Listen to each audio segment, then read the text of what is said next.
नमस्कार दोस्तों, आपका स्वागत है आपके अपने यूट्यूब चैनल जीतू कंपटीशन अड्डा पे। दोस्तों आज हम आपको कराएंगे पेट 2021 में जो पेपर आपका शिफ्ट 1 का था, कैसा पेपर आया था आपको हम दिखाने वाले हैं और उसको हल भी कराएंगे। ठीक है, पूरा वीडियो अंत तक देखिए, आपको बहुत मज़ा आएगा। और पेट 2022 यानी यूपी ट्रिपल एससी पेट 2022 में काफ़ी आपको आइडिया लग जाएंगे कि किस प्रकार का क्वेश्चन जो है पेट 2021 में पूछा था और पेट 2022 में इसी प्रकार क्वेश्चन पूछे जाएंगे। चलिए फिर स्टार्ट करते हैं अपना वीडियो। देखिए पहला क्वेश्चन आपको दिखाई दे रहा है कि निम्नलिखित में से संत शिवाजी के समकालीन थे। ठीक है, यानी पूछा है कि संत शिवाजी के समकालीन कौन थे, तो ऑप्शन नंबर इसका डी करेक्ट होगा। कौन सा? ऑप्शन नंबर डी इसका करेक्ट होगा। ठीक है, चलिए आगे बढ़ते हैं, आगे क्वेश्चन देख लेंगे। आगे क्वेश्चन पूछा था कि बंगाल के प्रथम गवर्नर जनरल कौन थे। बंगाल के प्रथम गवर्नर जनरल कौन थे? तो ऑप्शन ए आपका है लॉर्ड रिपन, ऑप्शन बी आपका है लॉर्ड रिटन, ऑप्शन सी है लॉर्ड वारन हेस्टिंग्स और ऑप्शन डी है आपका लॉर्ड क्लाइव। ठीक है, देखिए यदि यहीं पर केवल पूछ लेता कि गवर्नर, केवल गवर्नर पूछता तो ऑप्शन आपका डी करेक्ट होता। ठीक है, लेकिन पूछा आपसे क्या है, पूछा आपका गवर्नर जनरल से, इसलिए ऑप्शन नंबर सी करेक्ट होगा। ठीक है, इसलिए ऑप्शन सी इसका करेक्ट होगा। चलिए फिर आगे बढ़ते हैं अगले क्वेश्चन तरफ। देखिए अगला क्वेश्चन है चरक संहिता संबंधित है। चरक संहिता संबंधित है किससे? गणित से, वास्तुकला, चिकित्सा, राजनीति। तो आपका जो है चरक संहिता का संबंध जो है चिकित्सा से संबंध होता है। किससे? चिकित्सा से इसका संबंध है। चलिए आगे हम बात कर लेते हैं। आगे दिया है कि भारत में शासन करने वाले दिए गए शासकों का काल क्रमानुसार सही क्रम बताना है। ठीक है, पहला ऑप्शन है शेरशाह सूरी, दूसरा अकबर, तीसरा आपका अलाउद्दीन खिलजी, उसके बाद इल्तुतमिश। ठीक है, चलिए आपको हम बता ही देते हैं। शेरशाह सूरी का जो है शासन काल था, शेरशाह सूरी का शासन काल जो आपका था 1540 से 1545 तक। ठीक है, 1545 तक। अकबर की बात करें तो 1556 से 1605 तक। ठीक है, और अलाउद्दीन खिलजी की बात कर लें तो 1296 से 1316 तक, 1316 तक। इल्तुतमिश की बात कर लें तो इल्तुतमिश जो है आपका 1211 से 1236 तक। अब आपको समझ में आ गया होगा कि देखिए इल्तुतमिश यानी पूछा भारत में शासन करने वाले दिए गए शासकों का काल क्रमानुसार सही क्रम, यानी पहले कौन शासन किया था, उसके बाद कौन किया था, फिर उसके बाद कौन किया था। देखिए पहला आपका ऑप्शन नंबर 4 रहेगा, क्योंकि इसमें दिया है कि 1211 से 1236 तक, तो इल्तुतमिश पहला। उसके बाद अलाउद्दीन खिलजी आपका 1296 से 1316, तो ऑप्शन नंबर तीसरा सही होगा दूसरे नंबर पे। फिर उसके बाद आपके सही होंगे शेरशाह सूरी, क्योंकि 1540 से 1545 तक है। और अकबर की बात कर लें तो 1556 से 1605 तक। ठीक है, तो ऑप्शन में आपका क्या सही रहेगा? ऑप्शन आपका सही रहेगा पहला, और फिर ये दूसरा हो जाएगा, एक मिनट, पहला ये हो जाएगा। देखिए ये पहला हो गया, ये दूसरा हो गया, ये आपका तीसरा हो गया, ये आपका चौथा, यानी कि 4 3 1 2, 4 3 1 2 1 जिस ऑप्शन में वो सही होगा। 4 3 1 2, ऑप्शन नंबर सी इसका करेक्ट होगा। कौन सही होगा? ऑप्शन नंबर सी इसका करेक्ट होगा। क्यों? पहले इल्तुतमिश, उसके बाद फिर उसके बाद क्या है, खिलजी यानी अलाउद्दीन खिलजी, फिर उसके बाद शेरशाह सूरी, फिर जाकर आपका अकबर की बात आएगी। ठीक, चलिए फिर आगे बढ़ते हैं अगले क्वेश्चन तक। करो या मरो का नारा किसने दिया था? तो आप जानिए महात्मा गांधी जी ने यह नारा दिया था, तो ऑप्शन नंबर पहला इसका सही होगा। ठीक ना, और चलिए फिर आगे हम बढ़ते हैं अगले क्वेश्चन तरफ। देखिए आपको मिलान करना है, यानी कि निम्न का मिलान करें। ब्रह्म समाज का किससे संबंध है? रामकृष्ण मिशन का किससे संबंध है? आर्य समाज का किससे संबंध है? सत्य शोधक समाज का किससे संबंध है? आपको समझाना है। आपको हम बता दें कि जो ब्रह्म समाज है, ब्रह्म समाज आपका राजा राम मोहन से है, यानी पहले का आपका तीसरे से है। और रामकृष्ण मिशन है आपका स्वामी विवेकानंद, यानी कि बी का पहले से है। उसके बाद आर्य समाज आपका जो है इससे है, किनसे है? दयानंद सरस्वती से, यानी सी का दूसरे से। सी का दूसरे से। और सत्य शोधक समाज की जो है बात कर लें तो इसका है ज्योतिबा बाई फूले, यानी सत्य शोधक समाज का संबंध ज्योतिबा बाई फूले से है, ठीक है, यानी डी का संबंध 5 से है, यानी कि 3 1 2 5 यानी 3105 जिस भी ऑप्शन में वो सही होगा, ठीक है। तो देखिए आगे, देखिए 32 15 31 31 25, तो यही ऑप्शन नंबर 20 का सही होगा, ऑप्शन नंबर 20 का सही होगा, 3 1 2 5, ठीक ना। चलिए फिर आगे बढ़ते हैं। आगे देखिए पूछा है कि इनमें से किसे भारत के ग्रैंड ओल्ड मैन कहते हैं। तो आप जानते हैं कि दादा भाई नौरोजी जी को कहा जाता है ओल्ड ग्रैंड मैन, ठीक है। चलिए आगे बढ़ते हैं। आगे दिया क्वेश्चन में सन 1915-16 में किसके नेतृत्व में होम रूल लीग शुरू हुआ था, ठीक है, यानी 15-16 की बात कर रहा है, ध्यान दीजिए। 15-16 में कौन थे, आपकी थी एनी बेसेंट और Lokmanya Tilak. Option number D इसका करेक्ट होगा, ऑप्शन नंबर डी इसका करेक्ट होगा, ठीक ना, ऑप्शन नंबर डी इसका करेक्ट होगा। चलिए फिर बढ़ते हैं अगले क्वेश्चन की तरफ। देखिए अगला क्वेश्चन आपका है ये भी जोड़े से है, कौन सा जोड़ा सही है या गलत है ये बताना है, ठीक है। सही नहीं है, निम्न में से कौन सा जोड़ा सही नहीं है। तो आपका दिया AD 1709 औरंगजेब की मृत्यु, और आपका दिया AD 622 आपका दिया है मुस्लिम युग की शुरुआत, और AD 78 शक संवत की शुरुआत, और BC 261 कलिंग युद्ध, ठीक है। इसमें सही क्या नहीं है उसको बताना है। अब देखिए आपका AD 1709 जो दिया है औरंगजेब की मृत्यु, ये करेक्ट है आपका, देखिए एक करेक्ट है, यानी कि ऑप्शन नहीं होगा। हाँ, मुस्लिम युग की शुरुआत कब हुआ था, 1606 ईस्वी में हुआ था, ठीक है, इसलिए जो आपका 622 गलत होगा, यानी ये ऑप्शन करेक्ट होगा, ठीक है। शक संवत 78 में शुरुआत है, इसलिए ये गलत है। आपका कलिंग युद्ध 261 में शुरुआत सही है, इसलिए यह गलत है, ठीक ना। तो ऑप्शन नंबर 20 का करेक्ट होगा, ठीक है। मुस्लिम युग की शुरुआत 1606 ईस्वी में 30 दिसंबर को शुरू की गई थी, ठीक। चलिए फिर बढ़ते हैं अगले क्वेश्चन की तरफ। देखिए अगला क्वेश्चन आपसे पूछा है कि सलालपन बिजली परियोजना किस नदी पर स्थित है। सलालपन बिजली परियोजना किस नदी पर स्थित है, तो आप बताएंगे चिनाब, ठीक है, चिनाब नदी के पर यह जो है सलालपन बिजली परियोजना स्थित है। चलिए आगे हम बढ़ते हैं इसी क्रम में। देखिए आपसे कुछ आइडिया लग रहा होगा कि इसी प्रकार के क्वेश्चन किन टॉपिकों से पूछा जा रहा है, आपको यह भी आइडिया भी लग जाएगा, ठीक है। बसंत विश्व होता है किस तारीख को, 22 दिसंबर, 18 जून को, 17 सितंबर को, 21 मार्च को। तो आपके बता दें कि ये जो है 21 मार्च को होता है, बसंत विश्व जो आपका 21 मार्च को होता है, ठीक ना। चलिए फिर आगे बढ़ते हैं। अगला क्वेश्चन है कि राजस्थान में खेतड़ी परियोजना किसके उत्पादन के लिए प्रसिद्ध है। तो एल्युमिनियम, तांबा, इस्पात, जस्ता, यानी पहला ऑप्शन एल्युमिनियम, दूसरा है तांबा, तीसरा आपका है इस्पात, और फिर डी आपका है जस्ता। तो ऑप्शन नंबर 20 का करेक्ट होगा, तांबा से इसका संबंध है, खेतड़ी का संबंध तांबा से जो कि राजस्थान से है, ठीक। चलिए अब अगला क्वेश्चन देखिए। अगला क्वेश्चन दिया है जब सुभाष चंद्र बोस ने भारतीय राष्ट्रीय कांग्रेस के अध्यक्ष पद से इस्तीफा दिया था, इस पद का प्रस्ताव किसने दिया था, ठीक है। जब जो है सुभाष चंद्र बोस जी ने भारतीय राष्ट्रीय कांग्रेस के अध्यक्ष पद से इस्तीफा दिया था, तो इस पद का प्रस्ताव किसने दिया था। तो ऑप्शन नंबर डी इसका करेक्ट होगा, ऑप्शन नंबर डी इसका करेक्ट होगा, ठीक है, जवाहरलाल नेहरू। चलिए फिर आगे बढ़ते हैं।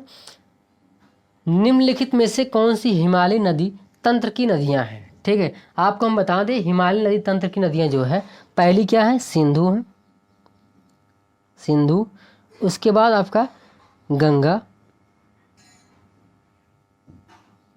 नदी, उसके बाद ब्रह्मपुत्र,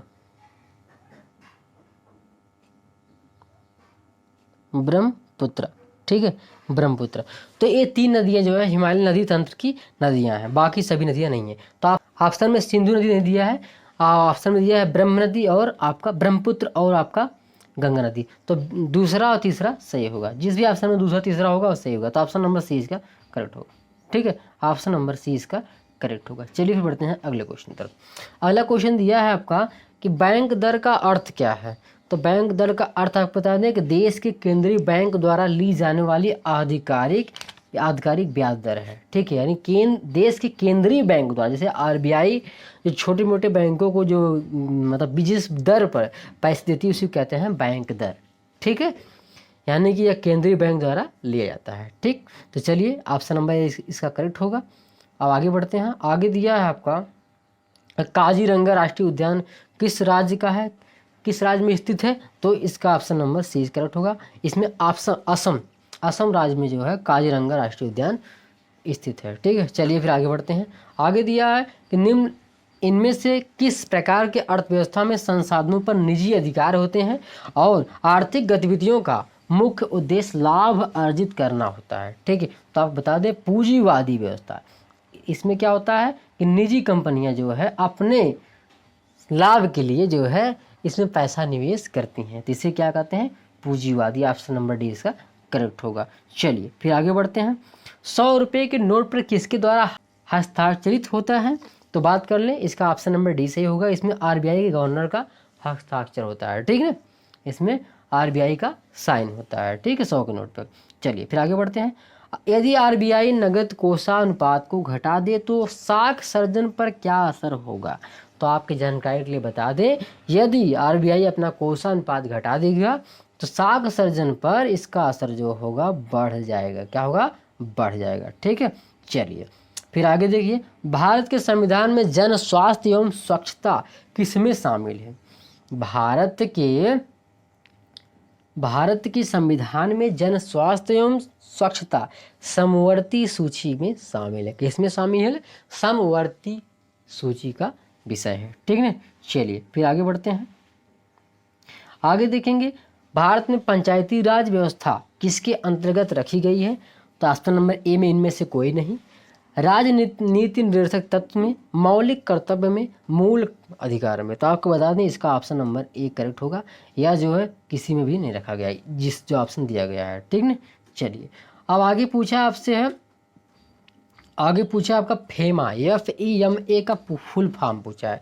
पहला ऑप्शन दिया फॉरेन एक्सपोर्ट मार्केट एजेंसी, दूसरा finance and export management association, C foreign exchange management act. ठीक है, फंड एक्सचेंजमेंट मीडिया एजेंसी, तो ऑप्शन नंबर सी इसका करेक्ट होगा, फॉरेन एक्सचेंज मैनेजमेंट एक्ट होता है। ठीक है, चलिए फिर आगे बढ़ते हैं।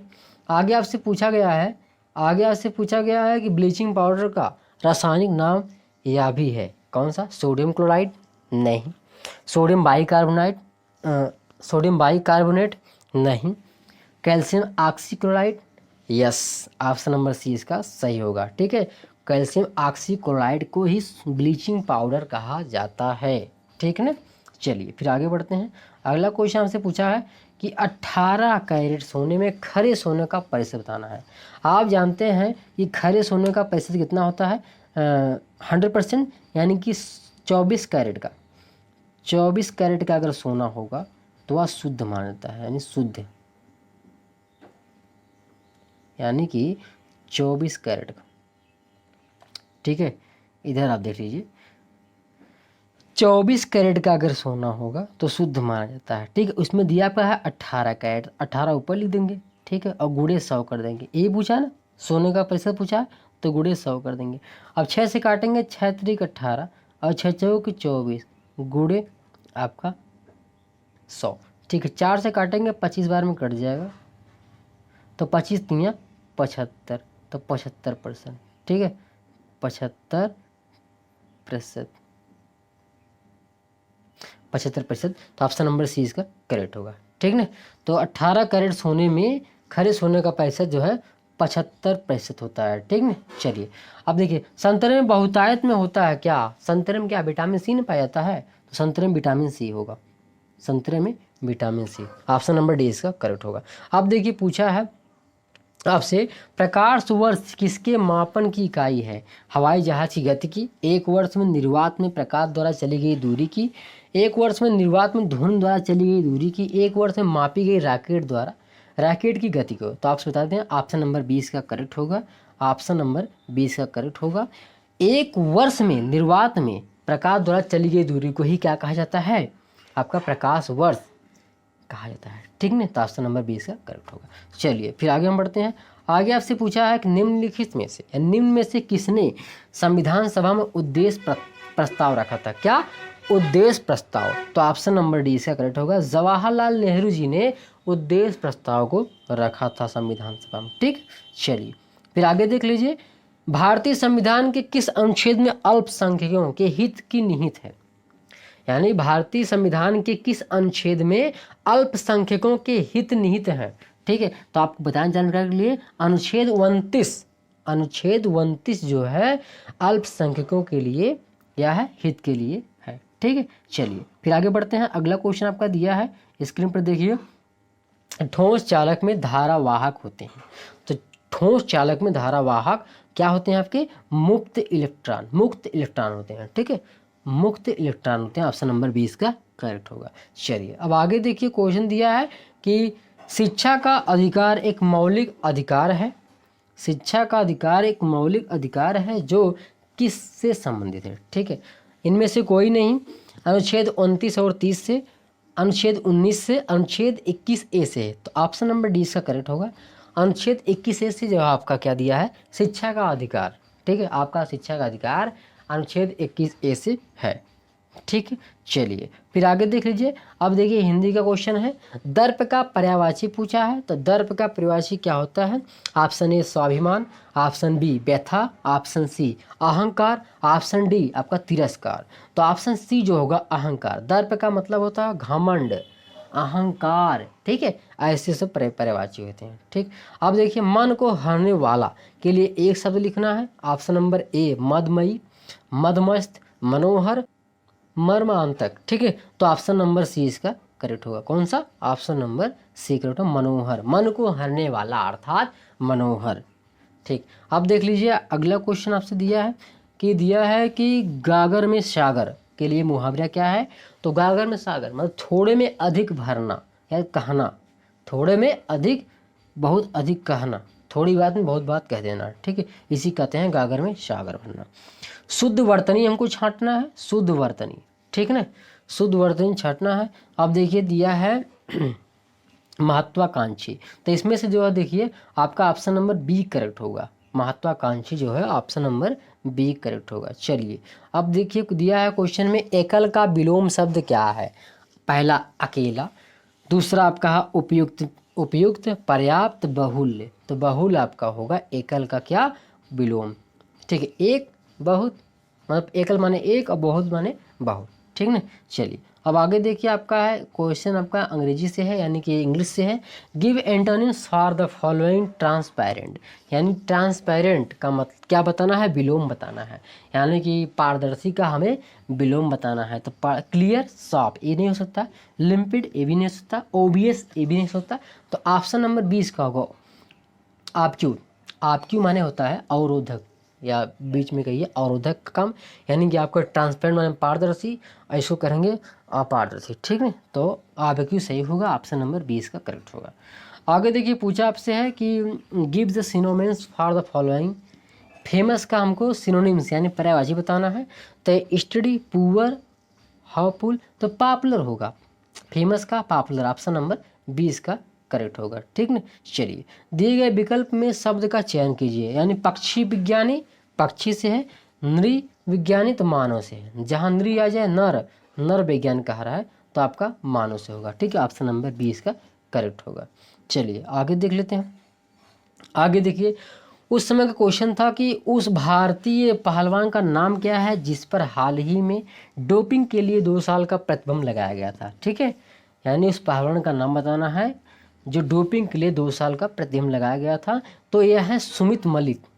सुमित मलिक पर जो है 2 साल का डोपिंग के लिए प्रतिबंध लगाया गया था। ठीक है, चलिए फिर आगे देखिए, भारत का वह कौन सा प्रथम राज्य है जहां end to end e cabinet प्रणाली लागू की गई है। एंड टू एंड कैबिनेट प्रणाली जो है आपका हिमाचल प्रदेश में। ऑप्शन नंबर सी इसका करेक्ट होगा। कौन सा, ऑप्शन नंबर सी इसका करेक्ट होगा, हिमाचल प्रदेश।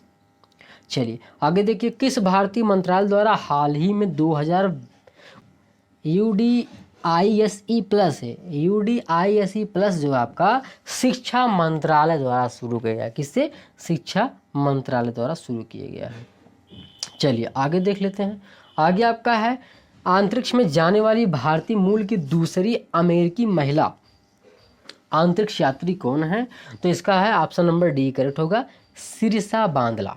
ठीक है, सिरसा बांदला जी हैं जो भारतीय मूल की दूसरी और अमेरिकी महिला अंतरिक्ष यात्री हैं। ठीक है, चलिए फिर आगे देखते हैं। आगे आपका संविधान से क्वेश्चन है। भारत के संविधान के अनुसार लोकसभा के सदस्यों का अधिकतम संख्या कितनी होती है? तो आपको बता दें ऑप्शन नंबर ए करेक्ट होगा, 552। कौन सा?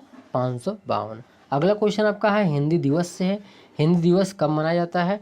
तो आप बता दें कि आपको किस 14 सितंबर को हिंदी दिवस मनाया जाता है। कब?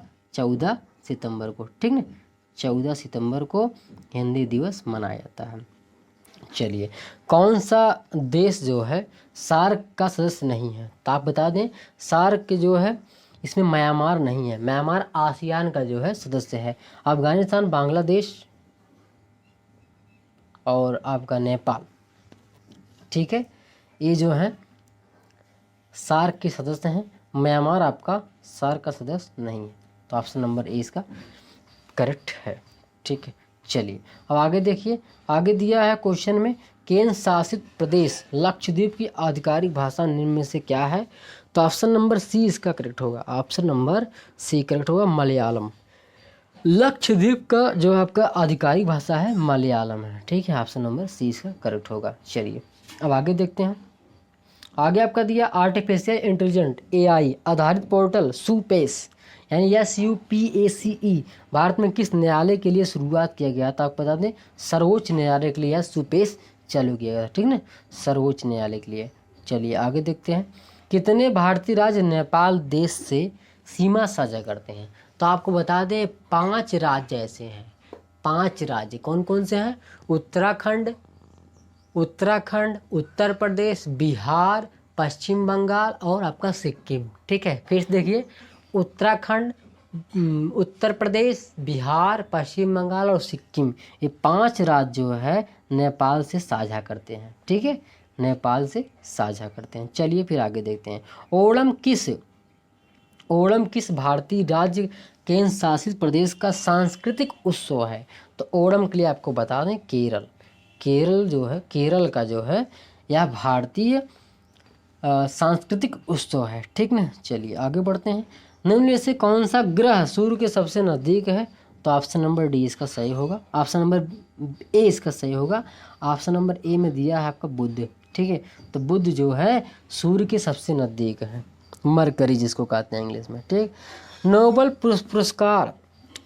पुरस्कार जीतने वाले प्रथम एशियाई कौन है?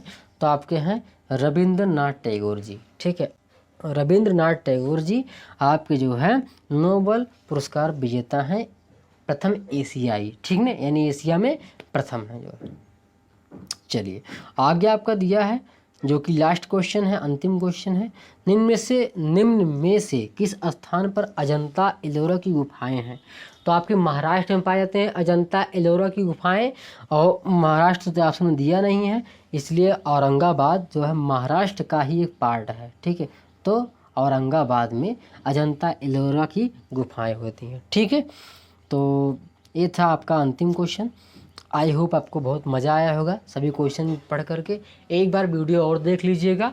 अगर वीडियो अच्छा लगे तो अपने मित्रों के साथ शेयर कीजिएगा, लाइक भी कर लीजिएगा, और चैनल से हमसे जुड़ना चाहते हैं चैनल को सब्सक्राइब कर लीजिएगा। ठीक है, किसी भी क्वेश्चन में डाउट हो या कन्फ्यूजन हो तो कमेंट बॉक्स में कमेंट करके पूछ लीजिएगा। ठीक है, चलिए मिलते हैं किसी अगली वीडियो में खास अपडेट साथ।